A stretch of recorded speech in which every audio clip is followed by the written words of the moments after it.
धर्मवीर 3ची पटकथा मी लिहिणार असं देवेंद्र फडणवीस म्हणालेत। ओएसिस फर्टिलिटीच्या तज्ञांनी IVF उपचार पद्धतीद्वारे 1 लाखांहून अधिक जोडप्यांना मातृत्व प्राप्तीचा आनंद दिला आहे। मोफत अपॉइंटमेंट बुक करण्यासाठी आजच संपर्क साधा।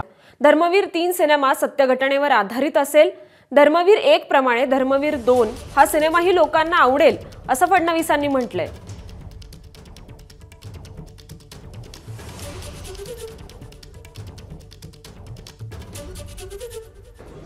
की सगळ्यांनी सिनेमा हॉलमध्ये येऊन हा सिनेमा बघावा। देवेंद्रजी, पुढच्या पार्टमध्ये तुमची भूमिका काही असेल अपेक्षित आहे का? उत्सुकता आहे का तुमच्या पार्टमध्ये? आणि असा एखादा चित्रपट तुम्ही पण काढणार आहात का? नाही, याच्या जो धर्मवीर 3 येईल त्याची पटकथा मी लिहीन। ABP माझा, उघडा डोळे बघा नीट।